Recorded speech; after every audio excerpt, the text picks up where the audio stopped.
90 రోజుల కోర్సు పూర్తి చేస్తే చాలు 100% ప్లేస్మెంట్ సపోర్ట్ తో సాఫ్ట్వేర్ జాబ్ మీ సొంతం. వెంటనే కోడ్ జ్ఞాన్ డెస్టినేషన్ ని సంప్రదించండి. నమస్కారం అలగారి రవీంద్రనాథ్ గారు. నమస్తే అండి సిరి గారు. సార్, పాస్టర్ ప్రవీణ్ గారి మృతిపై అనేక రకాల సందేహాలు, ఎన్నో డౌట్స్, ఎన్నో క్వశ్చన్స్ అయితే మనం చూస్తూ ఉన్నాం. అండ్ అలాగే కొన్ని ఆధారాలు బట్టి ఇది యాక్సిడెంట్ అని చెప్తూ ఉంటే, ఇంకొందరి మనోభావాలు అండ్ భాగోద్వేగాలు బట్టి ఇది మర్డర్ అని చెప్తూ ఉన్నారు. దీన్ని అసలు ఏ విధంగా మనం చూడాల్సిన అవసరం ఉందంటారు?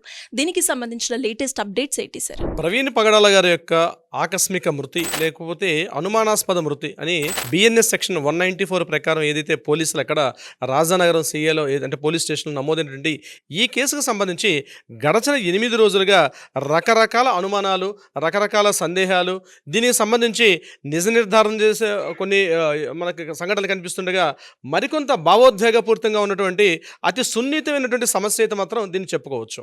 అంటే ప్రవీణ్ పగడాల గారు 24వ తారీఖు మధ్యాహ్నం 11 గంటలకి ఇక్కడ నుంచి తన జర్నీ స్టార్ట్ చేసినప్పటి నుంచి రాత్రి 11 గంటల 42 నిమిషాలకి ఆయన ఏదైతే ఆ అనుకోని మృతి అయితే జరిగిందో ఈ మొత్తం 12 గంటల 32 నిమిషాల 42 నిమిషాలు ఈ 12 గంటల 42 నిమిషాలు ఎపిసోడ్ మొత్తాన్ని కూడా రకరకాల ఇన్సిడెంట్లతోటి రాష్ట్ర వ్యాప్తంగా అతి సున్నితంగా ఉన్నటువంటి సమస్య కొన్ని మతానికి సంబంధించి కొన్ని వ్యక్తుల యొక్క వాళ్ళ అభిరుచులకు సంబంధించి రకరకాలుగా ఆపాదించున్నారు.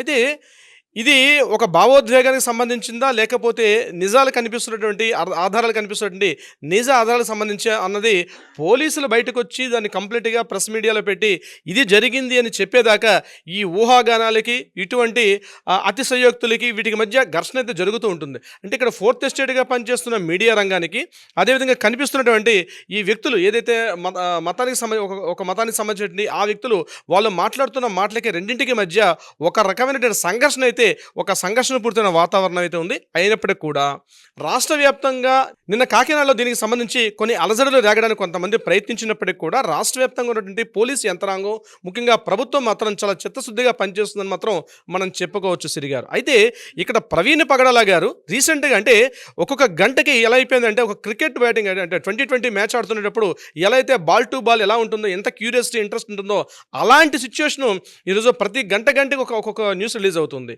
ఈరోజు మార్నింగ్ రీసెంట్గా రిలీజ్ అయిన న్యూస్ మరొకటి మీకు చెప్తాను. ప్రవీణ్ పగడాల గారు మధ్యాహ్నం 11 గంటలకి ఎస్బీహెచ్ తిరుమలగిరిలో ఉన్న ఎస్బీహెచ్లో తన ఇంటి నుంచి బయలుదేరిన తర్వాత 12 గంటల 24 నిమిషాలకి ఎల్బీ నగర్ దగ్గర సవేరా వెన్స్లో ఆయన ఒక లిక్కర్ బాటిల్ పర్చేజ్ చేస్తూ ఒక వీడియో బయటపడింది. అంతేకాకుండా ఆయన మొబైల్ ఫోన్ నుంచి 950 రూపాయలకి సరిపోయినటువంటి ఒక లిక్కర్ బాటిల్ పర్చేజ్ చేస్తున్నటువంటి ఒక ఫోన్పే బిల్లు కూడా వెలుగులోకి రావడం కొంత చర్చనీయాంశం అవుతుంది. ఇక్కడ పర్చేజ్ చేసిన తర్వాత ఆయన అంటే ఎల్బీ నగర్ మీదుగా వనసలిపురం దాటి అదేవిధంగా విజయవాడ నేషనల్ హైవేలో వెళ్తుండగా మొట్టమొదటిగా మనకు వచ్చిన టోల్గేటు పంతంగి టోల్గేట్ దగ్గర 1 గంట 29 నిమిషాలకి అక్కడ ఒక సీసీటీవీ ఫుటేజ్ ఉంది. సో ఈ వీడియో చూసిన వాళ్ళు నేను చెప్తాను, నేషనల్ హైవేలో జర్నీలు చేసేటప్పుడు మనకి రెండే ఆధారాలు ఉంటాయి. ఒకటి ఎక్కడైతే మనకు టోల్ గేట్స్ ఉంటాయో టోల్ గేట్స్ దగ్గర ఉన్నటువంటి సీసీ ఫుటేజ్ ఒక ఆధారం, రెండవది సమీపంలో ఉన్నటువంటి డాబాలు కావచ్చు లేకపోతే హోటల్స్ ఇట్లాంటి వాళ్ళు బయట పెట్టినటువంటి ఆ యొక్క సీసీ ఫుటేజ్ తప్పించి వేరే ఆధారం అనేది చాలా కష్టంగా ఉంటుంది. అయితే ఇక్కడ 1 గంట 29 నిమిషాలకి పంతంగి టోల్ గేట్ దగ్గర క్రాస్ చేస్తున్నట్టుగా ఒక వీడియో ఇమేజ్ కనిపించింది. తర్వాత అంటే అక్కడ హెల్మెట్ ధరించున్నారు, ఒక గ్రీన్ కలర్ షర్ట్, అదేవిధంగా ఒక లైట్ గ్రీన్ అంటే లైట్ మెరూన్ గ్రీన్ ఉంది, ఆ గ్రీన్ కలర్ హెల్మెట్ ధరించి ఆయనకి షూస్ వేసుకుని ఒక తన రాయల్ ఎన్ఫీల్డ్ బైక్ మీదుగా వెళ్తున్నటువంటి ఒక దృశ్యం కనిపించింది పంతంగి టోల్ గేట్ దగ్గర. అరౌండ్ మధ్యాహ్నం 1 గంట 29 నిమిషాలకి ఆయన పంతంగి టోల్ గేట్ క్రాస్ చేశారు. ఈ పంతంగి టోల్ గేట్ క్రాస్ చేసిన తర్వాత నెక్స్ట్ వచ్చిన toll gate Korlapahad toll gate. ఈ కొర్లపహాడ్ టోల్ గేట్కి పంతంగి టోల్ గేట్కి మధ్య ఉన్న డిస్టెన్స్ సుమారుగా 29 కిలోమీటర్లు ఉంటుంది. 29 కిలోమీటర్ డిస్టెన్స్ని కూడా ఆయన అరౌండ్ మధ్యాహ్నం 2 గంటల 14 నిమిషాలకి కొర్లపహాడ్ టోల్ గేట్ దాటారు. అక్కడ కూడా సీసీటీవీ ఫుటేజ్లో ఇమేజ్ బాగానే కనిపిస్తుంది.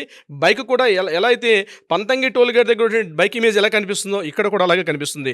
తరువాత మధ్యాహ్నం 3 గంటల 31 నిమిషాలకి కొర్లపహాడ్ దాటిన తర్వాత చిల్లకల్లు దగ్గర ఒక టోల్ గేట్ వస్తుంది. అది ఆంధ్ర తెలంగాణ బార్డర్గా ఉన్నటువంటి ఒక టోల్ గేట్. అక్కడ సుమారుగా అంటే ఈ కొర్లపహాడ్ టోల్ గేట్కి అదేవిధంగా చిల్లకల్లు టోల్ గేట్కి మధ్య సుమారుగా 86 కిలోమీటర్లు ఉంటుంది. ఈ 86 కిలోమీటర్ల డిస్టెన్స్ని ఆయన 1 గంట 7 నిమిషాల్లో క్రాస్ చేశారు. అది మధ్యాహ్నం 3 గంటల 31 నిమిషాలకి చిల్లకల్లు టోల్ గేట్ని క్రాస్ చేస్తూ మరొక ఇమేజ్ బయటపడింది.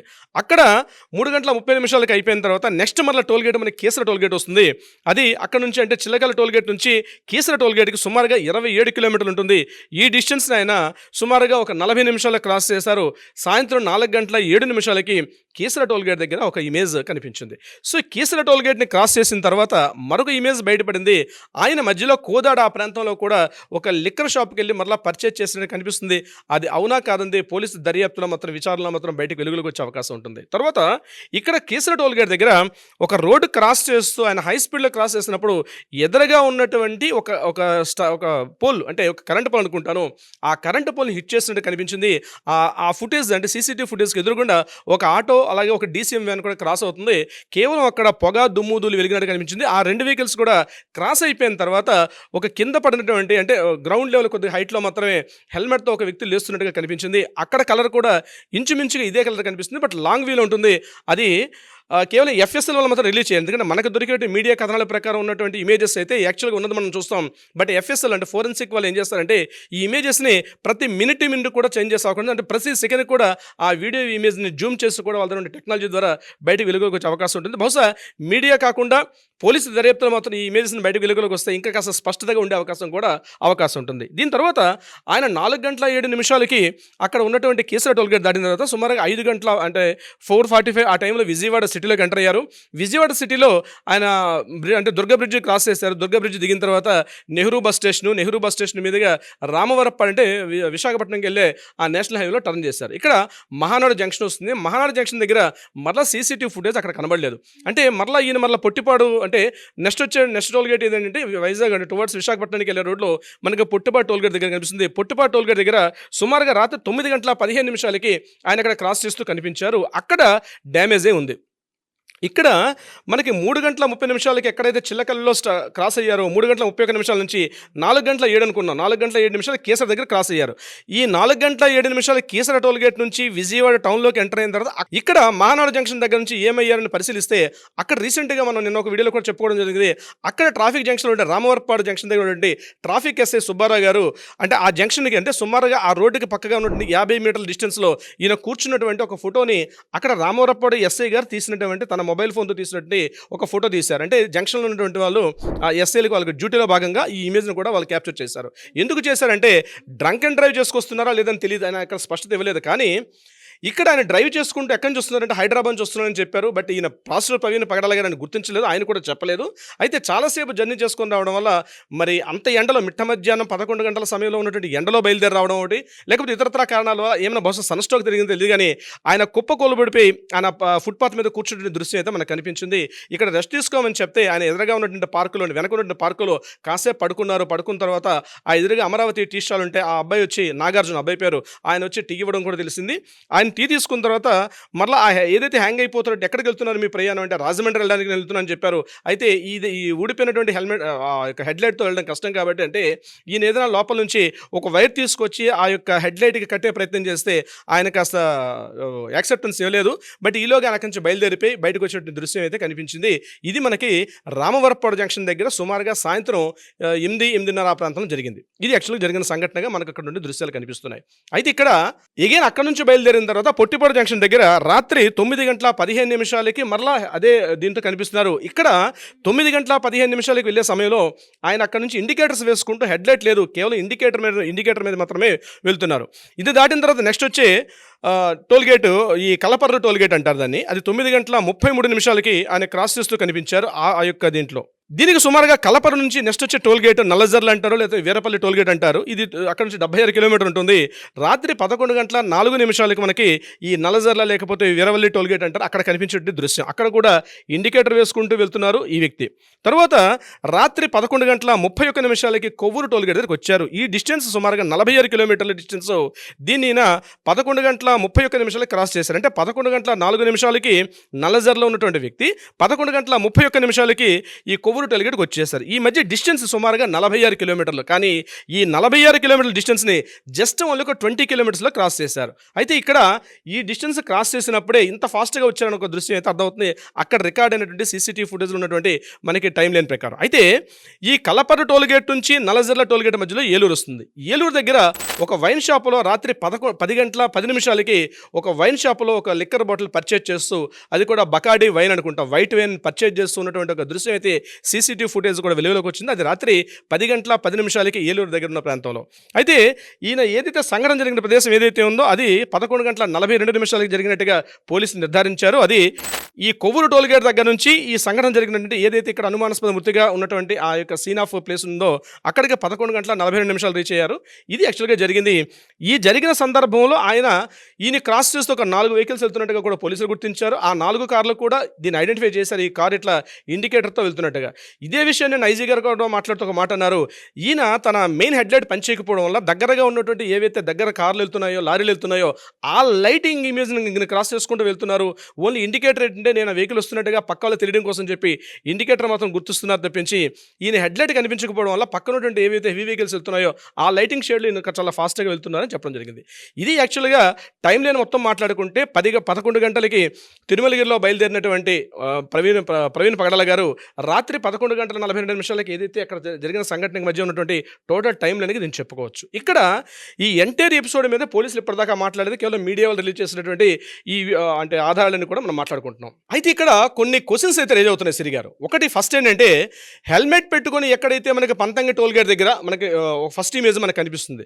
పంతంగి టోల్గేట్ దగ్గర నుంచి ఎల్బీ నగర్లో సవేరా వైన్స్ దగ్గర పనిచేసి చేసినప్పటి నుంచి ఈ మధ్యలో ఉన్నటువంటి కొన్ని ఆధారాలు అంటే సీసీటీవీ ఫుటేజ్ ఎందుకంటే సిటీలో క్రాస్ అయ్యారు కాబట్టి ఇక్కడ ఉన్నటువంటి ఫుటేజ్ కూడా బయటకు వస్తే మరి కాస్త కన్ఫర్మేషన్ చేసే అవకాశం ఉంటుంది.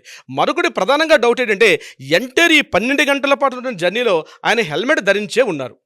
సో ఒక వ్యక్తి 12 గంటల పాటు హెల్మెట్ ధరించగలడా అన్నది ఫస్ట్ క్వశ్చన్. ఇంకొకటి మిట్ట మధ్యాహ్నం 11 గంటలకి, అది కూడా సమ్మర్లో మార్చి 24 మంచి ఎండలో ఉంది. ఆ రోజు టెంపరేచర్ కూడా సుమారుగా 40 నుంచి 42 డిగ్రీల వరకు టెంపరేచర్ ఉంటుంది. నేషనల్ హైవేలో వెళ్తున్నప్పుడు ఆయన మధ్యలో ఇక్కడ ఒక వాటర్ బాటిల్ పర్చేజ్ చేసినట్టు కానీ మధ్యలో ఇక్కడ ఫుడ్ ఐటమ్స్ పర్చేజ్ చేస్తున్నట్టు కానీ ఎక్కడ కనిపించేటువంటి దృశ్యాలు అయితే మనకు కనబడట్లేదు. ఇది నెంబర్ 2.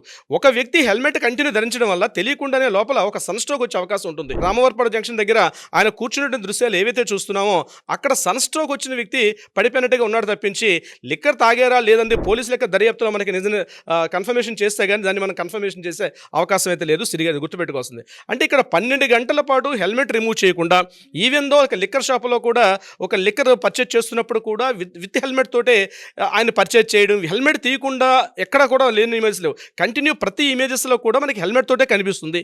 ఇది నిజానికి సాధ్యమా? ఆయన హెల్మెట్ తీసిన ఇమేజ్లో ఏమైనా మనకు దొరికే పోలీసులు కూడా రిలీజ్ చేస్తే కొంతవరకు దీనికి కన్ఫర్మేషన్ చేసే అవకాశం కూడా ఉంటుంది. కంటిన్యూ ఆయన మార్నింగ్ 11 గంటలకు బయలుదేరిన దగ్గర నుంచి జరిగినటువంటి సందర్భం ఎక్కడైతే ఉందో 11 గంటల 42 నిమిషాలకి ఈ మొత్తం అంతట్లో కూడా హెల్మెట్ కంటిన్యూ ఉంది. కొన్ని చోట్ల ఇక్కడ మనకి రామవరపాడు జంక్షన్ దగ్గర కలిసినటువంటి హెల్మెట్లు అయితే ఒక చోట కంప్లీట్గా మట్టి అంత దుమ్ము ధూళి కలిగి ఒక పార్ట్ అంతా ఉంది. దీనికి ఆ యొక్క ఎస్ఐ గారు అడిగినప్పుడు సుబ్బారావు గారు చెప్పిన విషయం ఏంటంటే ఆయన పార్కులో పడుకోవడం వల్ల ఒక పక్కకు ఒత్తిగిలు పడుకున్నారు, పడుకునేటప్పుడు కూడా హెల్మెట్ తీయలేదు అనే విషయం. సో హెల్మెట్ ఎందుకు తీయలేదు అన్న క్వశ్చన్ రేజ్ అవుతుంది. ఇక్కడ 2 రకాల ఆన్సర్లు చెప్పడానికి అవకాశం ఉంటుంది. ఎందుకంటే ఈయన ఆల్రెడీ ఒక మత ప్రచారకర్త కాబట్టి ఎవరైనా గుర్తుపెట్టే అవకాశం ఒకటి ఉంటుంది. నెంబర్ 2 ఏంటంటే ఆయనకి సేఫ్టీ ప్రికాషన్స్ వల్ల కూడా ఉండే అవకాశం కూడా ఉంటుంది. అందువల్ల ఆయన పార్కులో కూడా హెల్మెట్ తీయకుండా పడుకునే దృశ్యాలు కనిపిస్తున్నాయి. దీనికన్నా ముందు నేను మీకు చెప్పాను కీసర దగ్గర ఉన్నటువంటి ఆ జంక్షన్లో ఆయన హిట్ అయ్యి అక్కడ పడిపోయిన ఒక ఇమేజ్ కూడా రిలీజ్ అయింది. అక్కడ కూడా ఆయన హెల్మెట్ తీయలేదు. అంటే పడిపోయిన తర్వాత కూడా లేచేటప్పుడు కూడా హెల్మెట్ తీయకుండా వెళ్ళడం సాధ్యమా? ఇది కూడా ఒక క్వశ్చన్ రేజ్ అయ్యే అవకాశం కూడా ఉంది. అంటే ఒక రోడ్ హిట్ అయింది, హిట్ అయి పడిపోయారు, మరలా లేచినప్పుడు కూడా కనీసం తుడుచుకోవడానికో లేకపోతే ఆ స్వెట్టింగ్ని దుమ్మును దులుపుకోవడానికి ఆ స్వెట్టింగ్ని తుడుచుకోవడానికి కూడా కనీసం హెల్మెట్ తీయకుండా ఉన్నారా? ఇదొక క్వశ్చన్ రేజ్ అవుతుంది. నెంబర్ 3 మన ఎవరైతే క్రైస్తవ సోదరులు మాట్లాడుతున్న విషయానికి వస్తే ఈయన ఖచ్చితంగా ఆ ఇమేజ్ అవునా కాదా, ఆ జూమ్ కావాలి అంటే ఆ ప్రతి ఇమేజ్లో కూడా ఆయనతో జూమ్ చేయాలంటే ఇది సాధ్యపడే అవకాశం తక్కువ. అది కేవలం ఎఫ్ఎస్ఎల్ వల్ల మాత్రం రిలీజ్ చేస్తారు. ఆ ఇమేజ్ అంటే ఒరిజినల్గా ఉన్న ప్రవీణ్ గారి ఇమేజ్, ఇక్కడ హెల్మెట్ ధరించిన వ్యక్తి ఇద్దరు ఒకటా కాదండి. అది కేవలం సైంటిఫిక్ ఎవిడెన్స్ ద్వారా మాత్రమే మనకు తెలుస్తుంది తప్పించి మీడియాలో రిలీజ్ అయినటువంటి ఈ రిలీజ్ చేసినటువంటి ఇమేజెస్ ద్వారా కన్ఫర్మేషన్ చేసే అవకాశం 50-50గానే ఉంటుంది. బట్ ఉన్నటువంటి ఆధారాలు దాన్ని మార్ఫింగ్ చేయడం కానీ లేకపోతే ఏ టెక్నాలజీతో దాన్ని రకరకాల రకరకాలుగా మోడిఫికేషన్ చేసే అవకాశం అయితే ఉండకపోవచ్చు అయితే మనం ఉన్నటువంటి దృశ్యాలను బట్టి మనం చెప్పవచ్చు. ఏదేమైనప్పటికీ కూడా ఇది ఒక ఆధారం. ఇక పార్ట్ 2 మనం మాట్లాడుకోగలిగితే క్రైస్తవ సంఘాలు అదేవిధంగా కొంతమంది పాస్టర్స్, ఆ మతానికి సంబంధించిన కొంతమంది పాస్టర్స్ వెలుబుచ్చే అభిప్రాయం ఇది సంఘటన ఇది అనుమానాస్పద మృతి కాదు, ఇది కేవలం హత్య అని చెప్తున్నారు. నేను వాళ్ళందరికీ ఒకటే అడుగుతున్నాను, ఈ విషయాన్ని మీరు చూసినప్పటి నుంచి ఒకటే కంఠంగా చెప్తున్నారు, ఇది హత్య అని చెప్తున్నారు. ఆల్రెడీ మీడియా వాళ్ళు ఇన్ని రకాల ఎవిడెన్సెస్ చూపిస్తున్నారు, ఆధారాలు చూపిస్తున్నారు. ఇది యాక్సిడెంట్గా జరిగింది అన్నట్టుగా ఆధారాలు చూపిస్తున్నప్పుడు మీరు హత్య అని ఒకే ఒక గొంతుకుతో మాట్లాడుతున్నప్పుడు హత్యకు సంబంధించినటువంటి వ్యక్తులు ఎవరు ఉన్నారా అంటే దానికి సంబంధించిన ఆధారాలు కూడా మీరు బయట పెట్టాల్సిన అవసరం కూడా ఉంది. నెంబర్ 2, ఎందుకంటే ఆధారం అనేది ఇంపార్టెంట్, సాక్ష్యం అనేది ఇంపార్టెంట్. మీ చర్చల్లో ఎట్లయితే సాక్ష్యాన్ని చూపించుకుంటూ మాట్లాడతారో ఈరోజు రాజ్యాంగబద్ధంగా మాట్లాడుకునే కోర్టుల్లో కూడా సాక్ష్యం చాలా ఇంపార్టెంట్. అయితే ఇక్కడ ప్రవీణ్ గారు బయలుదేరిన సమయం నుంచి రాత్రి మరలా ఈ సంఘటన జరిగే మధ్యలో ఒక కాల్ ఉన్నట్టుగా వాళ్ళ సిస్టర్ మాట్లాడారు. రాత్రి 9:15 వాళ్ళ సిస్టర్ ఒక మాట్లాడారు. ఏంటంటే మాకు మా బ్రదర్ ఫోన్ చేశారు, నేను విజయవాడ క్రాస్ అయ్యాను, విజయవాడ ఇప్పుడే దాటానని చెప్తే ఒక ఫోన్ వచ్చిందని.